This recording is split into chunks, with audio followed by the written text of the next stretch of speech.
Hello and welcome to the Journal. I'm Steve Kendall. On April 8th, Ohio will experience a total solar eclipse.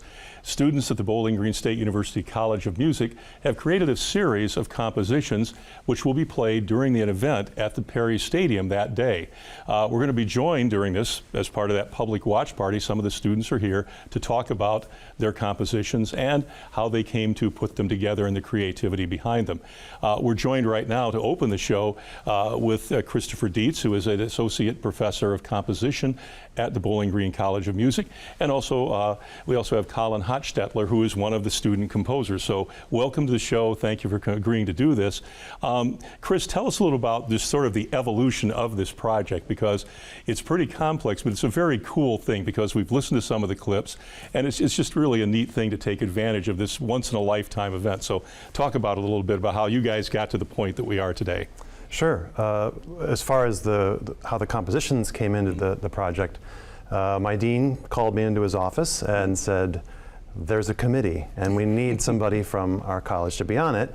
It is the Total Solar Eclipse Committee at the university, the program committee.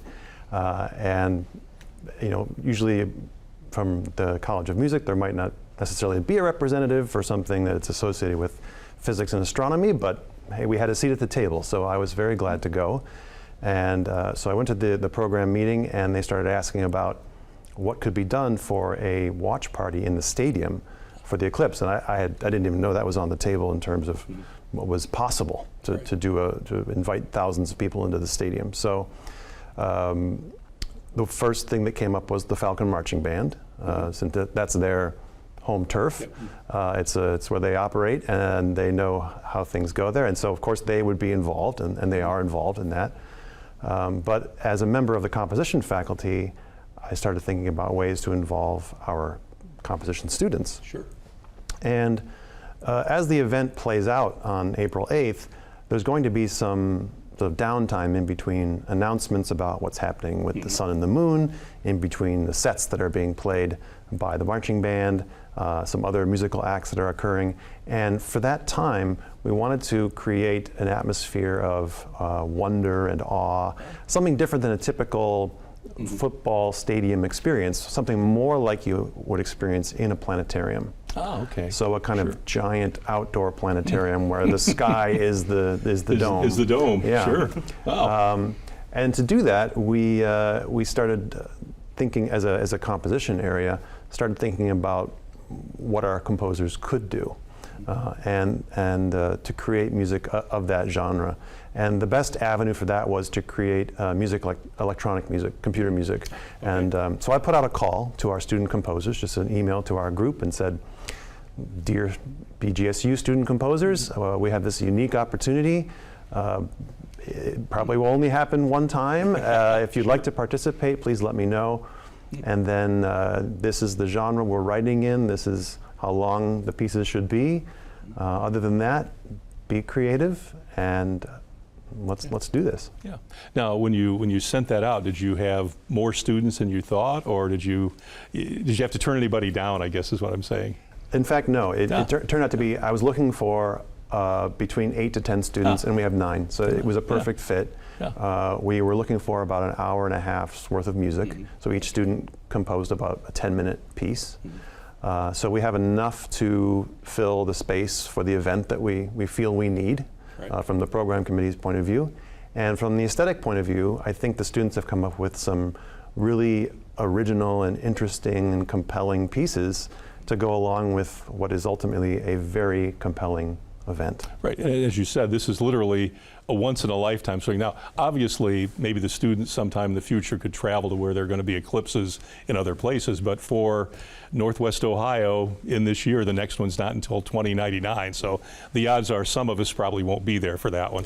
Colin Hochstetler, we're going to hear a little snippet of your piece. Unfortunately, we can't play the full length, but talk a little about, you know, when you said, hey, you know what, that sounds like a good idea. What was your first thought? Did you change from your original thought to what people are going to hear on April 8th, or was it pretty much locked in from the moment you started? Sure. So I've been researching planetarium music for just about over 2 years now, and so I came into this project with a very clear idea of what I wanted to create. I didn't really know what I was going to do at the start because I'm not a composer. I'm a music researcher primarily. So this is my first kind of professional step into the composition world. But I mainly wanted to mimic the stereotypical synthy 80s sounds that you would hear in planetarium programs. And so I started with kind of mimicking one of my favorite planetarium music composers, Mark Peterson. And so I created something very bouncy, very synthetic sounding. And then the piece kind of evolves and changes over time to represent all of my biggest space music influences. Okay, well, let's take a moment. We'll listen to a 30-second snippet of your composition right now.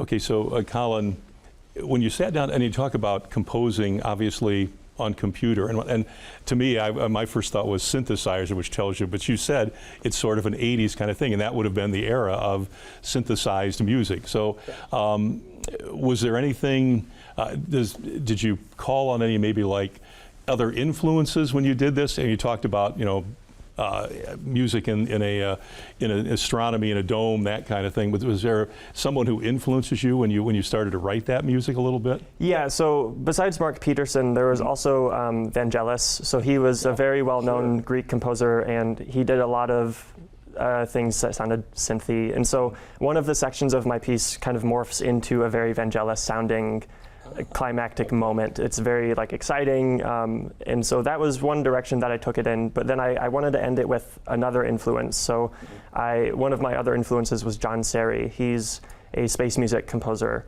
and so I tried to combine planetarium music sounds, more of like 80s standard synthy sounds, and space music sounds. And space music is just like slowly evolving chords that are very meant to make you feel like you're floating in space.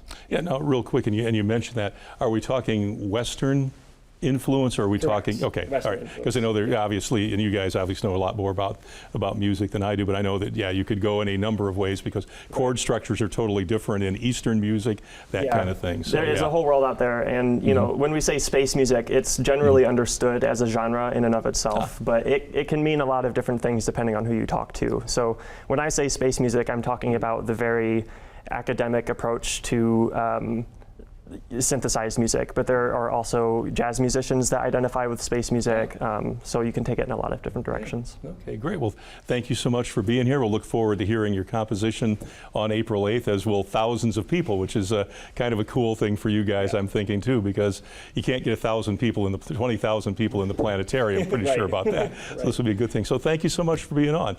We'll be back in just a moment. A couple of more student composers talk about their compositions for the April 8th public watch party as Northwest Ohio goes through the full solar eclipse. Back in just a moment. Thank you for staying with us here on the Journal. We have guest student composers who have composed pieces for the total solar eclipse that's going to take place April 8th. And one of the events that's going to happen is going to be on the Bowling Green State University campus. It is a public watch party at Doyt Perry Stadium. And each of the students that we talked to in the first segment and the gentleman we're going to talk to now have composed pieces for that. So we're going to start with our first guest. It's Jacob McFarland. You've composed a piece for this. Talk a little about the piece. Give us, talk about the title, how you came up with the title, and then we're going to listen to a 30-second snippet of it, and you can maybe make a comment about, how great it was. So go right ahead. Go right ahead. Yeah. So my piece is called Sunset or Sunrise from Space. Kind of, my idea was I had made these like really lush, beautiful sounds that kind of faded in and then kind of faded back out, and it just seemed like it reminded me of a sunrise here, but it's kind of space music, so I wanted to kind of capture something that would be a little more, honestly, like more amazing. Like imagine seeing the sunrise from space. I used the software Ableton to create the sounds. I had a mixture of synthesized kind of pads and acoustic samples of strings and pianos to kind of put some humanity into it a little bit, because this is something that is of the natural world, but we're here to experience it. Yeah, well, and not to interrupt you, one of the things that when we had someone on who was doing a presentation about this, and it was someone from the College of Music that talked about the cultural impact of the music and the eclipses and how that affected culture. So the pieces you guys are creating are sort of an extension of that. You're creating something that goes with this incredible event, and we're going to be influenced by the sound, by your interpretation of what that total solar eclipse is like. When you thought about the title, well, how did you come up with that? You just said, I think this is a great idea, I'm going to go with it, or pretty much. Yeah, I had written okay. the piece because I knew I needed to write something that was going to be spacey and beautiful and inspiring. So I sat down and wrote it, and then it needed a title after the fact. So I kind of listened to what it sounded like and came up with it from there. Okay, well, let's hear a little snippet of Sunrise from Space, composer Jacob McFarland.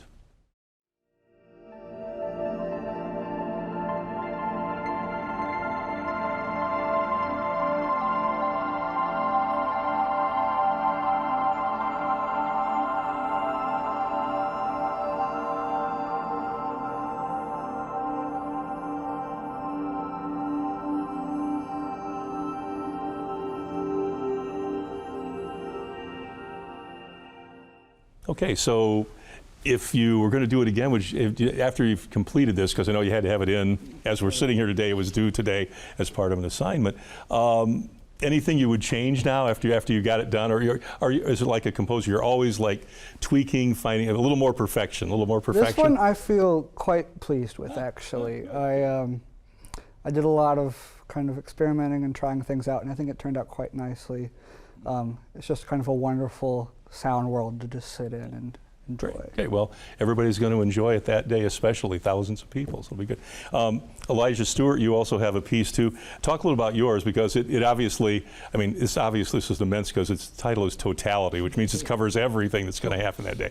Not to put any pressure on you. So talk a little about how you came about composing that and how you selected the title. Sure. So, when it comes to titles with pieces, I either have something right away or I decided at the last second. This one was 5 seconds ago. I decided we're going to call it Totality, Okay. so that's a little amusing. But while working on the project, I found this painting by Anton Coron, and it depicts like a blood red sky with a solar eclipse, and it has two different titles, or it doesn't really actually have an official title, but one of the titles says something about a Dionysian converting pagans, and for some reason there's a solar eclipse behind That them. resonated with you. Yeah. And the other one was just like astronomers observing the solar eclipse. But from the painting was kind of apocalyptic, and it had a sort of like religious energy to it. So I started my piece with this chorale of sorts, just like kind of a really solemn, just like single synth sound, just creating an atmosphere. And then I wanted to kind of depict, I think a lot of space music is really, has a lot of awe and wonder in it, and it's usually pretty optimistic, and I thought it might be fun to kind of go in another direction, thinking about how maybe people interpreted solar eclipses thousands of years ago, and like how that might be a little terrifying. They don't understand, why is this guy going black, like all this different kind of things. So I wanted to do something a little more ominous. I wouldn't say it's a scary piece, but like I wanted to have that kind of atmosphere with it. Well, let's take a listen to it, and then we'll see how people interpreted that day. If they all run out of the building, we'll know that you either accomplished what you were trying, or if you didn't. So let's hear a little bit of Totality.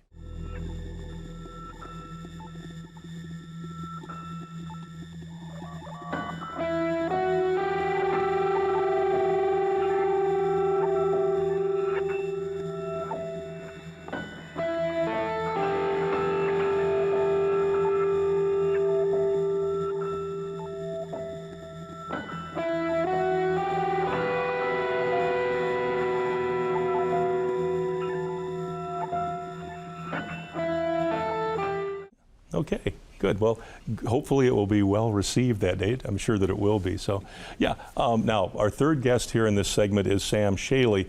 Talk about yours, because it's called Kuiper Belt.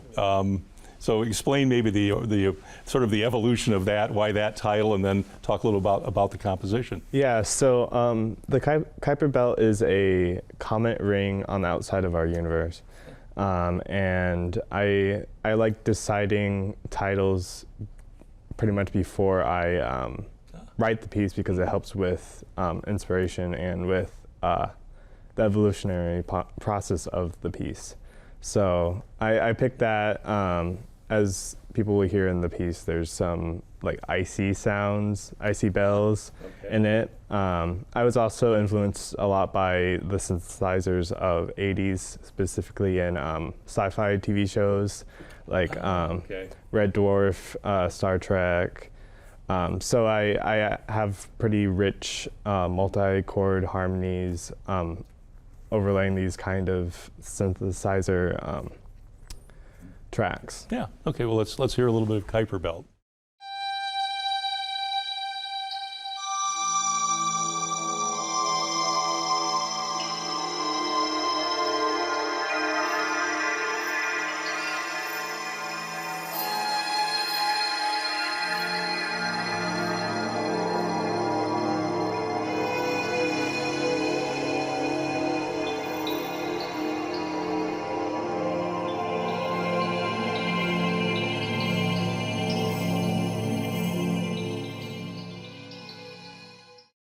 Now, it's interesting because when I was listening to these clips, I said, wait a minute, it reminded me thinking, 80s, I thought, wait a minute, it's 80s science fiction. So you hit the target on that one too. So yeah, fantastic. Well, obviously, and it's interesting because some of you select the title and work that direction. Some of you do the composition, then to name it after the fact. So it's interesting, that whole composition theory. I mean, I'm really always impressed by people who can be this creative and just come up with ideas and make this work like this. So congratulations on this, and look forward to hearing them that day, and the reception you're going to get as tens of thousands of people listen to your compositions. Not something that happens to everybody every day at any university for that matter. So yeah, back in just a moment, we have two more student composers as we talk about the April 8th watch party for the total solar eclipse at Doyt Perry Field. Back in just a moment. You're with us on The Journal, and we're joined by a couple of student composers at Bowling Green State University who have some special compositions which are going to be played at the public watch party April 8th at Doyt Perry Stadium as part of the university's public watch party for the total eclipse. And we're joined in this segment by Hayden Mesnick and also Yatsuk Jung. Hayden, talk about your composition because it's labeled Drone 9561. So explain the genesis of that and why those numbers are important and why you picked drones as your application here. Yeah. So 9561 is the name of this eclipse. So each eclipse has a number, and this one, according to NASA, is 9561 or 9561, I guess. And so the piece is titled Drone Piece 9561, and it has that suffix to separate it from the original. So this is an adaptation of an acoustic piece that I wrote back in July of 2023. And each instrument in that piece has a set of pitches that they play through as slow as they can. And so even though each instrument is playing through the same pitches, they're moving at different rates, and we get these sort of transitory harmonies that arise. The piece overall should be meditative and slow moving, and I thought it fit well when Dr. Dietz sent out the call for eclipse pieces. I thought that piece fit the mood well. But the call was for electronic music. So my task was to adapt it for computer music.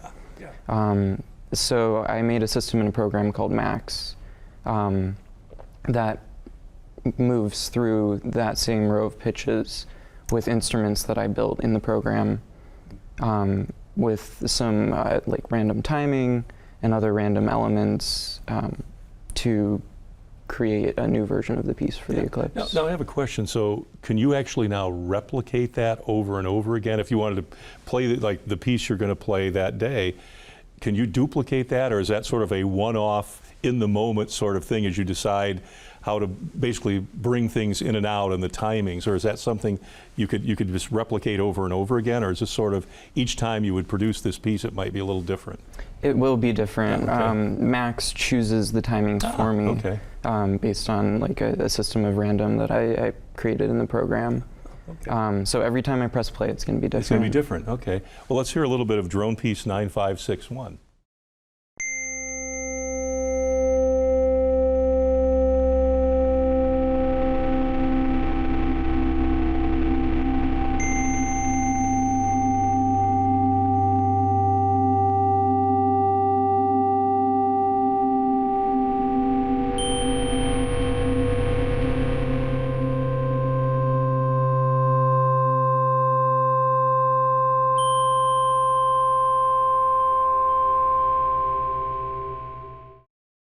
Now, Hayden, do you always work in drone music, or is this just something, is this a different piece for you? I know you talked about it's an adaptation. Is that generally the area you work in, the genre, this sort of drone sort of music?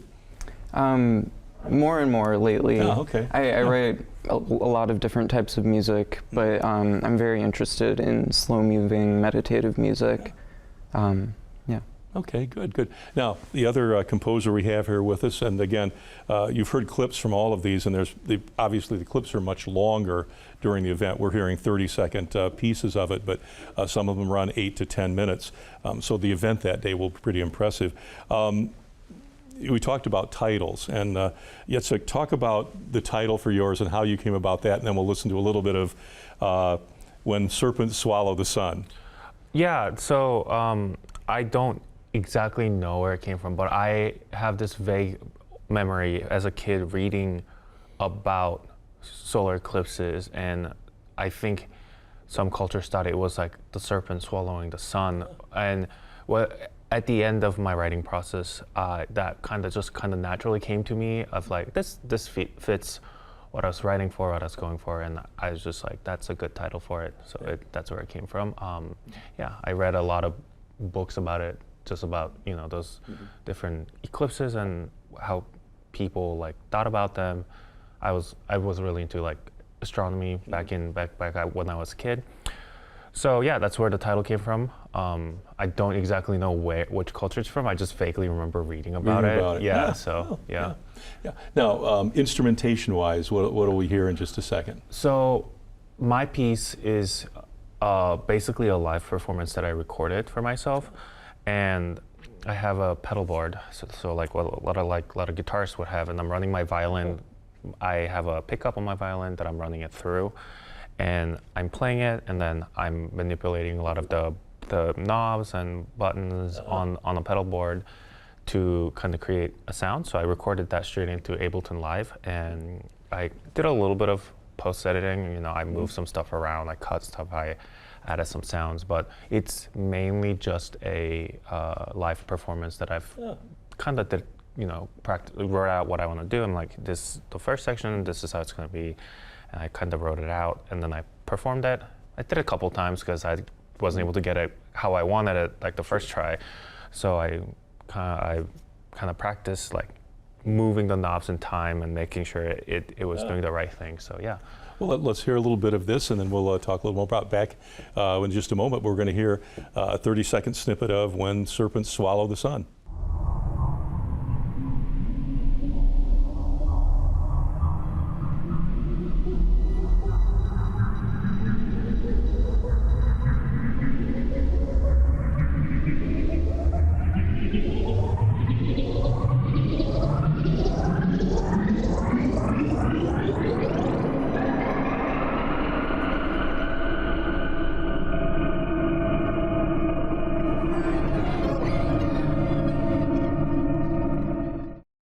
Okay, so we've got just a moment here. Was this kind of a challenge for you guys? I mean, obviously the call went out for this, and you guys stepped forward to do it.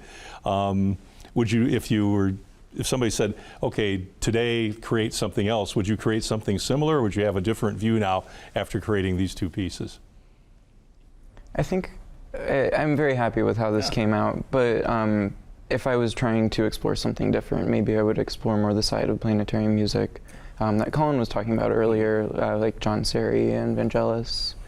Okay, and yourself? Yeah. I think mine, it would be another like a live performance kind of violin pedalboard piece, because that has been quite of interest of mine lately, and I wanted to explore that, and I just took this as an opportunity to explore it.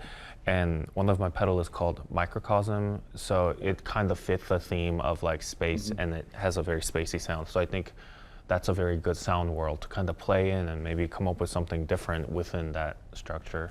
Well, they've all been intriguing. I mean, you listen to them and you can hear. I guess the nice thing about all of these clips, all of these compositions you've done, is everybody's going to hear something a little different and draw a different sort of feel from it. You've got a general idea of what you wanted, but people are going to interpret it, and that says something about the compositions you put together. So thank you so much for being with us here today, and good luck on the 8th, and I'm sure the music's going to be well received, and once in a lifetime thing for you guys and for everybody else that day. So thank you so much. All right, thank you. Thank you for having us. You can check us out at WBGU.org, and of course you can watch us every Thursday night at 8 p.m. on WBGU PBS. We'll see you again next time. Good night and good luck.